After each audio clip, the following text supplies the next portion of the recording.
Today we interview the podcaster, writer, and former chief of staff for Senator Mike Lee. And he shares why knowledge is only potential power. And the thing that is always most important to me is we often make the mistake of talking about knowledge as power. And that's just a myth. Knowledge is only potential power, and it only becomes power when we actually use it and apply it. And it's when we apply principles that change happens, lives are transformed, communities get better, good things happen in the world.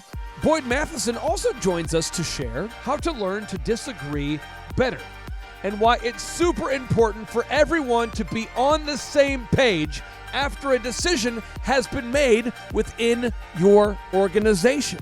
I used to stand in a lot of organizations and they talk about consensus, and I say, wait. Consensus is not 100% agreement.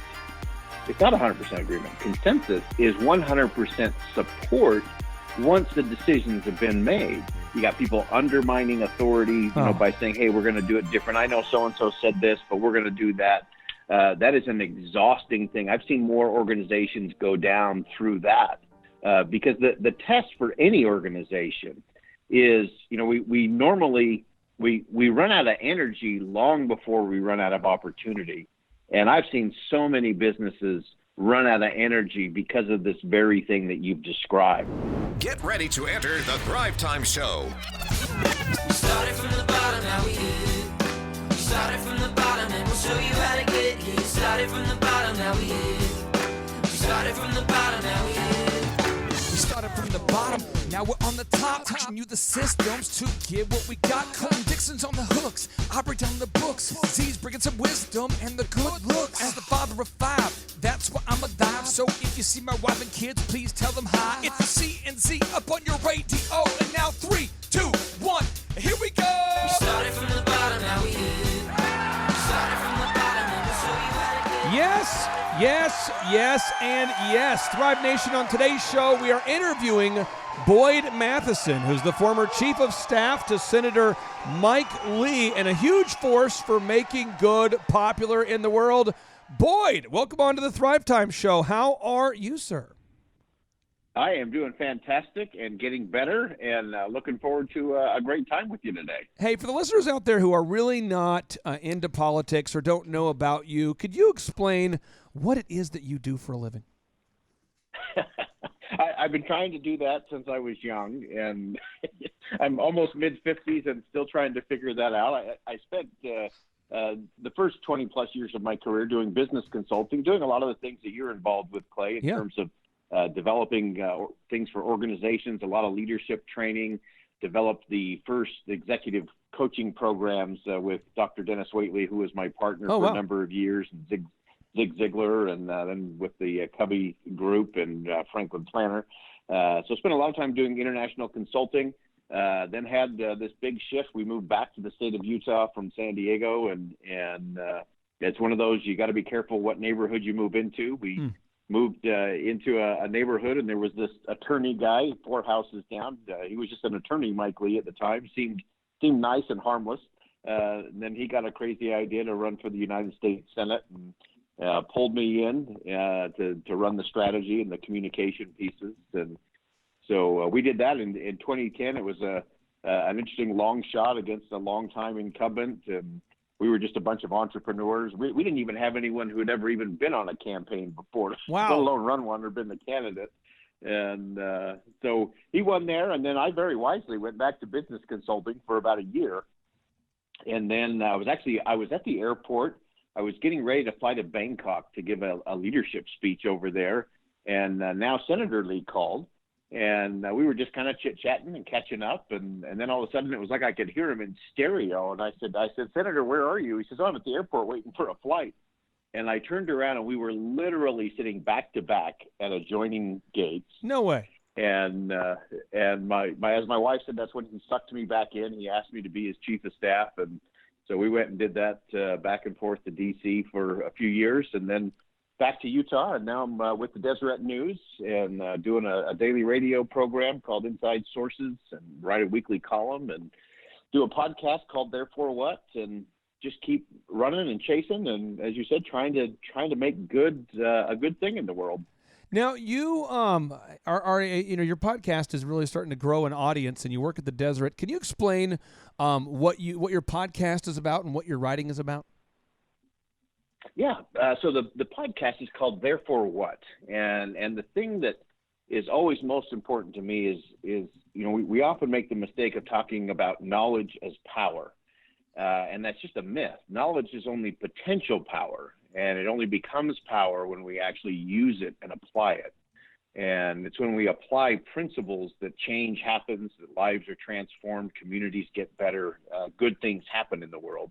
And so that's the focus of the podcast. So I interview folks from, just recently did one with the head of NASA, Jim Bridenstine. Who's going to put women on the moon in the Artemis project, to historians like Doris Kearns Goodwin, Joe Lieberman, former senator. So it's a good mix of business, politics, history, but always looking at what's the principle. In fact, I'll give you one that was interesting. I interviewed Mac Wilberg, who is the conductor for the Tabernacle Choir, world famous choir. And so we're talking about music and all of those kinds of things. And I said, so, you've got a 350 voice choir, all people who have been soloists probably since they were 6 years old. What is the key quality? What's the key principle they need to learn in order to be effective in a 350 voice choir? And he said, I constantly remind them to listen louder than they sing. And that was a wow moment for me. It's like, you're telling me the quality you have to be a great singer in the choir is you got to listen louder than you sing. And I started thinking, wow, imagine if leaders did that in businesses, if they listened louder than they spoke, if politicians listened louder than they delivered lines on the stump, it'd be a very different space. So that's the focus of the podcast, is what's the principle, and then how do we apply it in our lives? And then what's your writing about for those people who are not familiar with the writing that you do at the Deseret? So my writing ranges kind of the same span from political and business to just what's going on in the community, but always principle based. To me, it's about having a different kind of conversation out there. It's easy to get caught up in the divisiveness that we feel in the country, but I just don't believe we're that divided. A lot of people want us to believe we're divided when we're really not. And if you get down to the principles and the people, it's a very different kind of conversation. So we'll do a weekly column on anything from current political news, what's going on there, to just had a really fun one with women and the vote. Which Utah was the first place that a woman cast a vote under the equal suffrage laws here it was actually on the 14th of February, 1870, and what that really meant, and how women. I come from a large family. I have 7 sisters. Wow. I also have a mother, a wife, and 3 daughters and 2 granddaughters, and so I understand the issue pretty well. Yeah. But I have been influenced powerfully by extraordinary women at every stage of my life, from my business experience to political experience. And I often like to use the quote from Winston Churchill that to everyone there comes that moment when they're figuratively tapped on the shoulder and given the opportunity to do something special, unique to them and fitted to their talent. And I think that's true. I think we all get opportunities like that every day, large and small, to do something significant. But Churchill always cautioned. He said, what a tragedy if that moment finds them unwilling or unprepared for what could have been their finest hour. And so this past week in my column, we focused on women responding to that tap on the shoulder and how women have been uniquely prepared to lead in extraordinary ways. Most people don't know, for example, that after the bombing at Pearl Harbor, the first person to address the nation was not the President of the United States. It was actually Eleanor Roosevelt, and she actually delivered a better message than her husband gets credit for his day of infamy. But her message to the people, she had a weekly radio show, believe it or not, back then, and they went on with it. And she spoke to the mothers of the country. She spoke to the young people. She spoke to the citizens and those who had members of their family in the military, and called on the nation to come together and do something really significant. And so it's one of those things that caught my attention based on principle and able to really foster a conversation around it. For the listeners out there that are curious, I know, Wes, you're an attorney, so you make money by charging people per hour, per project. Correct. But there's no mystery to it. But I think if you're a podcaster and a writer, Boyd, people probably want to – I'm not asking for how much money you make or that kind of thing. I just want to know, how do you monetize the recording of knowledge that you're making actionable and writings? How do you actually make money?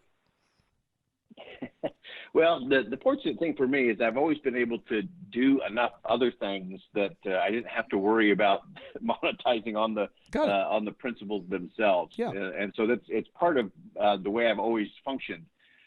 Even when I was doing business consulting, I was doing a lot of free stuff around the world, working with young people, speaking to groups and so on.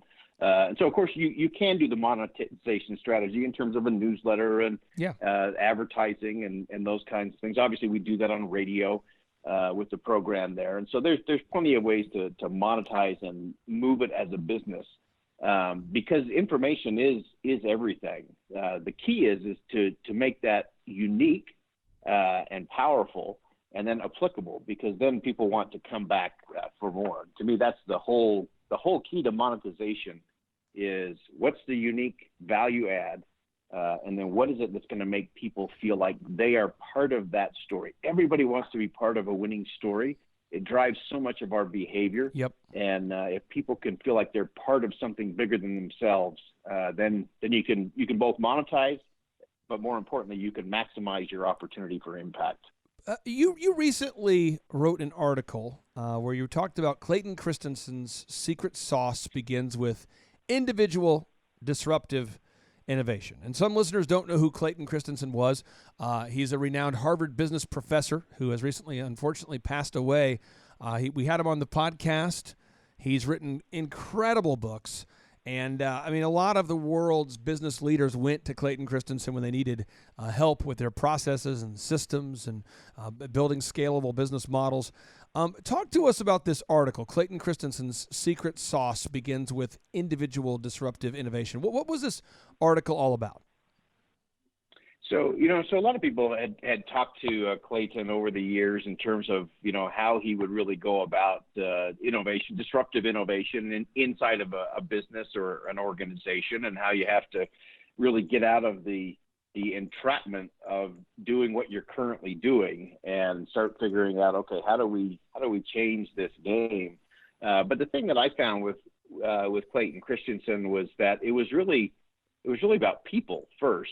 And really, getting past kind of the ego and all of those kinds of things. And he understood in a unique way that trying to hold on to where you are, the status quo, is really what inhibits us from growing, whether that's individually, as a family, as a neighborhood, or community. And so, recognizing that you gotta let go of a lot of stuff if you really want to get to the really, really good stuff. I agree with that. I agree with that. And I think that sometimes it takes somebody like yourself to shine a light on people, especially after they die sometimes. A lot of times people don't realize how profound somebody was until after they pass. I think Picasso was largely underappreciated until after his death. What made Clayton Christensen such a prolific writer in your mind? So I think part of it was that he was always 100% authentic. He brought his whole authentic self to everything he did, whether it was teaching a class at Harvard, whether it was writing a book on how will you measure your life. He brought all of that together. He wasn't afraid to bring his spiritual self and his business acumen and his strategy abilities all to the table at the same time. He was one congruent person. So often in the world today, we're convinced that we have to compartmentalize ourselves, and we have to have our friendships over here and our spiritual self over there, and family life goes here, and superhuman in the community goes here, and we start to compare ourselves, and social media exacerbates that a million times over, and we have to learn that. And I think Clayton understood this so well, that viewing your life through comparison was always fatal vision. It never gives you the true look of who you are, never allows you to maximize your own gifts and talents. And I think that was part of his secret sauce, is that first he did it himself, and then he empowered those around him. He has we always talk about it in football, you have a coaching tree. Yeah. And a coach who develops assistant coaches who then go out and become head coaches, and then they develop their coaches. And Clayton Christensen has a coaching tree that will live on for generations and generations, because he was so committed to make sure that everybody had a chance to grow and overcome and excel and achieve. And so that's to me, that was just the real magic of him. If people haven't read any of his books, they should start with How Will You Measure Your Life? It is a game changer, and take a weekend and read that. And that'll get you on a good path for sure. Why should we have to read How Will You Measure Your Life? What is this book about at its core? At its core, it's really asking that core question. I think the ability to ask the right questions is often the difference between failure and success in the world. And when it comes to our personal lives, we're often not in alignment. We may say, "Hey, I'll do a confessional here." Yeah. I can say I'm really committed to health and wellness. But if I'm sitting at home at night and I'm on my fourth slice of pizza, I've had 2 pieces of chocolate cake, and I'm watching my third basketball game for the night, my performance and my values are not congruent. And so there's no way for me to really get a good measurement in terms of what I'm going to do. And just like when your back's out of alignment, there's always a pain point. And a lot of us suffer a lot of pain in this life because we don't make our lives congruent or in alignment with the things that we say are most important to us. And so in his book, Clayton just goes through so powerfully, here's the questions you ought to ask yourself. If you're doing a good spiritual alignment, here's some questions. If you're doing a good career alignment, here's some good questions for you. I now have to get myself in alignment here, Boyd. Boyd, I got a confession for you. I was snooping around the internet, looking around, Googling things. And Wes Carter has a tough question for you here in just a moment. I was Googling some things, looking around, kind of seeing some people that you knew, people that I know, people that I want to know. And it occurred to me that you might know one of my favorite people. Mitt Romney. Mitt Romney. I'm throwing it out there. Do you know Mitt Romney? Do you know Mitt Romney? Do you like Mitt Romney? Tell me about Mitt Romney, because I feel like I can smell, I can sense something in the air. Something. I feel like because I'm a total alignment. I love Mitt Romney. Do you love yourself some Mitt Romney? I know Mitt Romney quite well, and we've had some very fascinating conversations. And even before he got in the Senate race, that happened to be a race that I was also looking at, and we had some nice long chats at his home. And obviously, he's been in the news a lot of late. Just a little bit. And there's some interesting things that I think, that everyone can learn from that in terms of your own convictions, that you can have 2 people hear the same evidence and come up with different conclusions, and both can stand on principle, which is a real radical concept, sadly, in our country today. But I think one of the things that most people don't recognize about Mitt Romney is he's figured one thing out that very few people in Washington have. And that is that President Trump is completely transactional in nature. It's not about relationships. Everything is a deal or a potential deal. And so Mitt doesn't have to worry about anything, because when the next deal comes along, if the president needs his vote, if they're on the same side, they actually vote the same about 80% of the time, and they move forward.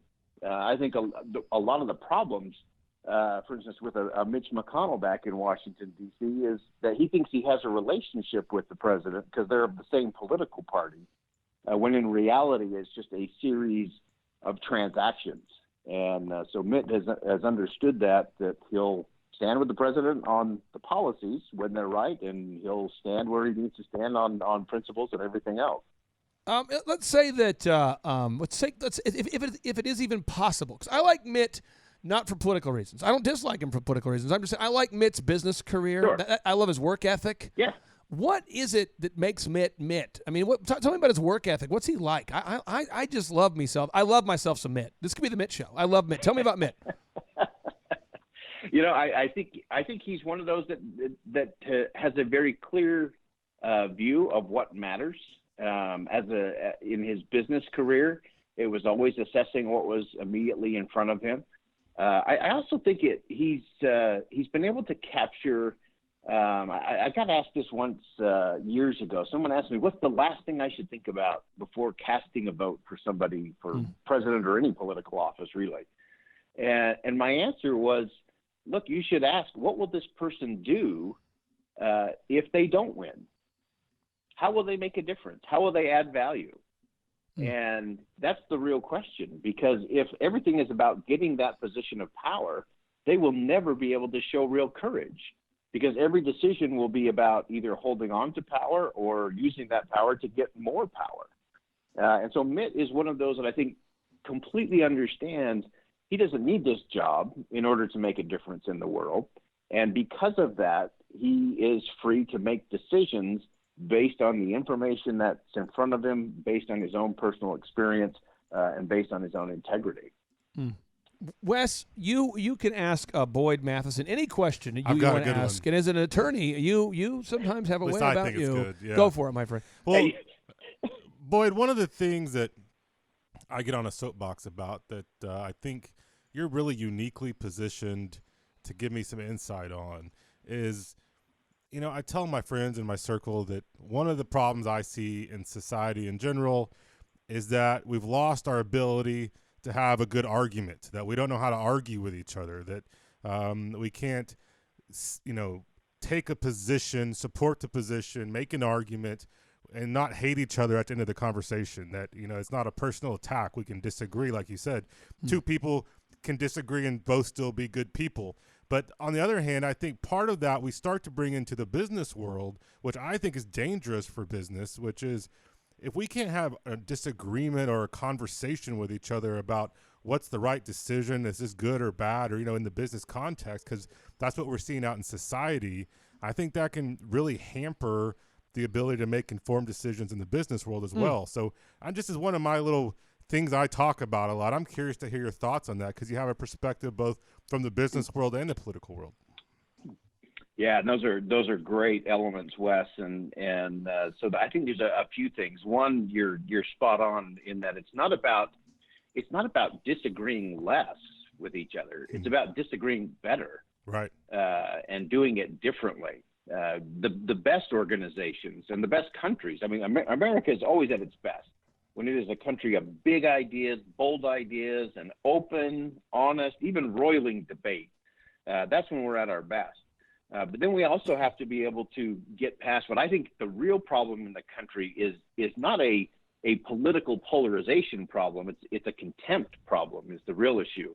And again, fueled by social media, contempt is that belief in the worthlessness of another human being because they disagree with you. Yeah. Because, Wes, if you and I disagree and I think you're worthless, then I can blow up your Facebook page and melt down your Twitter feed and say things about you and still go to church on Sunday and feel good about it. And so we have to get beyond that. And from a business standpoint, I used to stand in a lot of organizations and they talk about consensus, and I'd say, wait. Consensus is not 100% agreement. It's not 100% agreement. Consensus is 100% support once the decisions have been made. And to me, the most important thing that happens in a boardroom or a living room, for that matter, in a family, is that you have that open debate. And when you come to the decision, it's that everyone says, okay, this is our decision. This is where we're going. And you start marching it all forward. So, so again, I think it's just this ability to say, yeah, we can disagree. And that disagreement is going to be valuable to us, not just today, but later on. Because if we all think the same and sound the same and do the same, we're not advancing anything. And everyone's really irrelevant at that point. And so to me, it's the bigger test is one, going into spaces where you may not be welcome or you may not be comfortable. As a business, you got to get comfortable having uncomfortable conversations. As a family, you better get comfortable having some uncomfortable conversations. If you're worried about your marriage and your children and their future, you've got to get to that. This is Wes. That was good. It was so good. Brady, Boyd, this is so good. I want to just get into this because I think of a guy like Tom Brady, and I think of a guy like Bill Belichick. They're on the team together for 20 years together, player coach. And you see them sometimes that they did a great interview for the NFL Top 100 players where they're basically discussing just this. They're saying, we do not always agree. Tom says we don't always agree, but we debate it behind closed doors most of the time. And then we go out on the field and I execute the plan. Like whether or not Jimmy Garoppolo should be on the team. There we go. Wes? But I mean, for 20 years to be on the same team together, you're going to have some debates. Yes. And so like my wife and I, we've had couples who've come to visit my house and they come downstairs to the man cave and they say, what kind of woman would allow you to do this down here? It's all this artwork and framed entrepreneur stuff and quotes on the wall, and it's just stained concrete and American flags everywhere and signed books and memorabilia. And then they'll go upstairs, and they'll see it looks like a normal house that she's decorated. And my wife and I had to agree that our vision for the upstairs of the house and the downstairs are completely different, and that we had to agree that the only compromise we could make was she could do her own thing and I could do my own thing. We have our own lanes. But I think what happens, I see a lot of couples bickering for 20 years in a row because he can't accept that she disagrees with him. She can't accept that he disagrees. And even after the decision is made, they continue arguing. So help the business owner out there who has maybe a family member and they're on their team, and every time they make a ruling, the family member or the employee or somebody who works for them goes out and does the exact opposite thing they just agreed to do. They just gave their team the order to do something after they debated it aggressively. They thought they left the meeting all on the same page, and the person who didn't get their way goes right out there and does the opposite of what they were told to do. What advice would you have for the leader in that situation? Yeah, so I think the real challenge in that is, one, is it's just exhausting. If you go through that process and you do it right, it takes a lot of energy. But then if you suddenly adjourn the meeting and you got sidebar conversations going and hallway chatter, you got people undermining authority, by saying, hey, we're going to do it different. I know so-and-so said this, but we're going to do that. That is an exhausting thing. I've seen more organizations go down through that because the test for any organization is, we normally run out of energy long before we run out of opportunity. And I've seen so many businesses run out of energy because of this very thing that you've described. And it's these hallway conversations, the sidebars, it's the nonstop chatter after the decision has been made. And to me, that's one of those where you've got to hit it head on and say, look, we're not only going to make this decision, we're going to collectively proclaim this decision. And whether you do that through an email or through a team meeting or a company-wide meeting or whatever it is, it's one of the things that Belichick and Brady do very well. Is once they make the decision, say, yeah, this was the call, and this is why, and this is where we're going. And so there's no question. The more employees hesitate, the more they vacillate back and forth, the more they're looking over their shoulder or chirping about somebody that they're not really happy with. That leads to exhaustion, and that kills more businesses than anything. Yeah, I don't know if you know this, Boyd, but I do a lot of work with religious organizations and churches and nonprofits. And so I get often asked, how do I pick my board? And what I always tell my clients is, look, you don't want yes people. You want people who are going to call you out, to say that's a bad decision, to say I'm not sure about this, that are going to argue with you. But then I think you mentioned this earlier, the important second part of that is you want someone who, once you make a decision as a leader, is going to get behind you and follow you and do what the decision is. And so it's a fine balancing act between not putting yes people around you that do whatever you want to do, but will have those arguments, those conversations, those difficult conversations. But then once a decision is made, they get in line, we all row the same direction, and we go accomplish the task.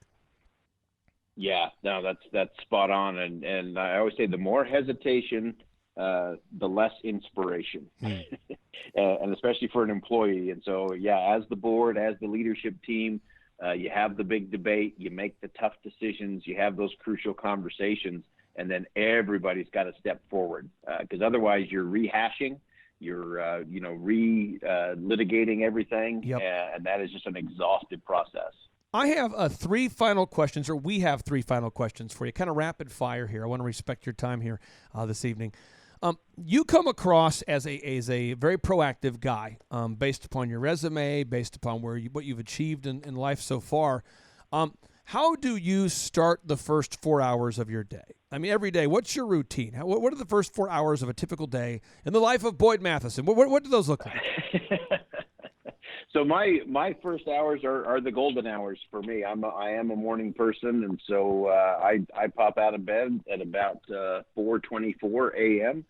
That's my spot, and I do, whenever I do have to set an alarm, Yep. Or call a meeting, I always call it for a specific time, not like 1:45 or top of the hour, because your brain internalizes that a little bit different. So 4:24 is the magic number for me to wake up All right. and get going. And it's also amazing too, if you tell somebody, especially someone who's chronically late, tell them, hey, can you meet me at 5:47 this afternoon? Yeah. I guarantee you they'll be on time. It's That's a a different move. part of your I love brain. That's a move. I've never heard that move. Yeah, specifics. Remember, when we talk about things in generalities, we very rarely succeed. But when we talk about things in the specific, we very rarely fail. And so that's kind of how I start my day, is with that very specifics. And then I take some time to pray and to ponder and to reflect. That's always part of my morning drill, to just make sure I've got myself centered and I remember what really matters most first. And then I take about an hour of that first 4 hours, which is my first ingesting. So I'm trying to read great things, whether that's biblical, whether that's just a good book from a good writer or a good piece of history. And then I'll start to create. And I'll spend time writing, whether I'm writing a specific column, whether I'm writing an intro into my radio show, or some answers I might be delivering on cable news later in the day. That creative work is so critical for me. And so doing that early in the day, before interruptions start happening, Right. before the rush of the day, you always got to be careful. It's so easy to get sucked into your email, trying to unpack that, which is Yeah. the worst way possible to start your day. And so do those big things. The other thing that I do, that's real critical, is this is the power of 1%. I think every day, at minimum, you need to have a 1% meeting with yourself, knowing that is the most important meeting you're ever going to be in, is the one you have with yourself. And 1% of 24 hours is 14.4 minutes. So you can round it up to 15 if you like. It's amazing what you can get done in just 15 minutes if you're focused. It's also amazing how often we waste 15 minutes here, 15 minutes there. So to me, that's what you have to master, is that 1%. So in that 1% meeting with myself, I'm going to do a quick review of the day, what went right, what went wrong, what could have been done better. What are my highest, most important priorities? Where do I want my brain power to go? Where do I want my heart and soul power to go? Where do I want my physical energy to go? And so living a little more intentionally that way really helps me to make sure that I'm better at being present to the moment, which is another big problem in our society today. I learned this in Japan as a young missionary over there. Be here now. Be present to the moment. And then one other thing I picked up from Japan, from this old guy, he was 94 years old, Mr. Yamaguchi. Elephants don't bite, but fleas do. True principle. Big things in life tend to take care of themselves. It's what we do with those little things that either holds us back or propels us forward to the accomplishment of a goal or objective. So mastering those little things is real critical as well. That is so good.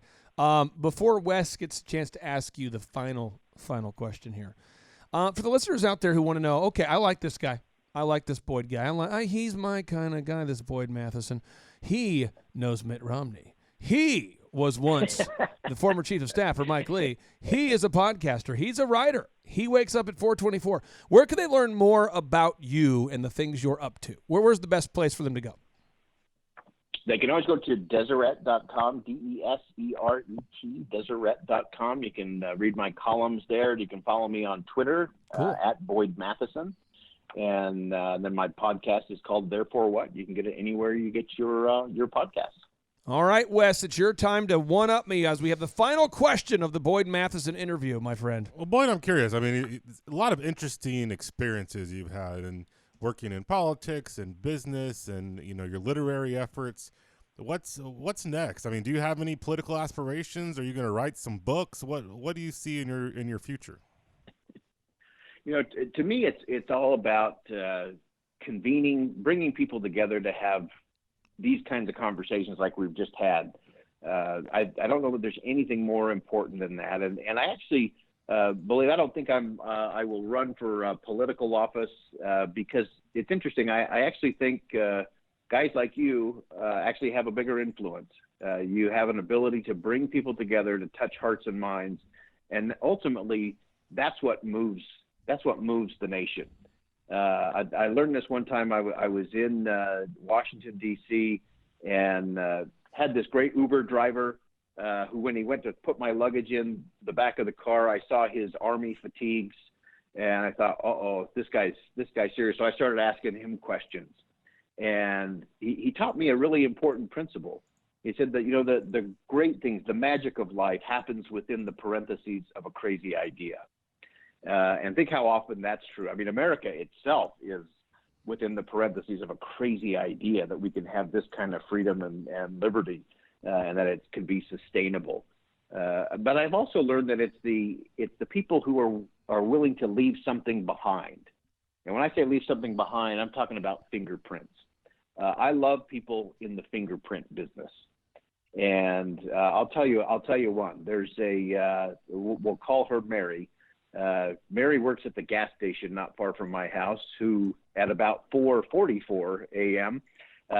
Is a place I tend to stop. And that's an interesting collection of humanity in a gas station convenience store at that time of the morning. You've got, doctors and nurses on their way, and you got professionals, and you got, people who are working out on the roads. And most of us are pretty grumpy at that point of the day. But Mary was magical because in a 17-second transaction, she would change people's days. I sat there in amazement and just watched her one day, because you'd see these people, but they're, staring at their shoes. They got their cup of coffee or their energy drink or their donut or however they were going to jolt themselves into the day. And they'd kind of slump up to the front. And then Mary, in 17 seconds, she's making this transaction. She's looking them in the eye. She's asking them a specific question. She's back and forth. She sends them on. And everybody left with a smile. Yep. And I thought, Mary does more before 7 a.m. to change the direction of the world than anybody sitting in a marbled hall in Washington, D.C. or anywhere else. And so it's those kind of people that America is not just a rags to riches story. It's a rags to enriching others story. And so that's what my focus and my goal is how do you create space for those kind of conversations to happen, for those kind of tap on the shoulder moments to come, and how do you actually help people elevate the conversation so they can see that view from just a little higher up and get perspective that'll help things be just a little different and a little better, and a little better space for the good in the world to be a little bit better. Boyd, I appreciate you taking time out of your busy schedule, podcasting and writing and doing all the things you do to be on the show. So on behalf of the entire Thrive Nation, again, just thank you so much for carving out time in your schedule to be here with us. Oh, hey, thanks to both of you, and thanks for what you do. It matters, and it makes a difference. You guys are vital voices out there, and this is how we all move forward together. So I appreciate what you do, how you do it, and I appreciate you letting me be part of it today. All right, well, you take care. All the best. And now, without any further ado, 3, 2, 1, boom! Hey, Clay Clark. It's your favorite gunslinger, Brett Favre. Just reminding you, you are a great American. I mean great. So keep slinging those Hail Marys. God bless.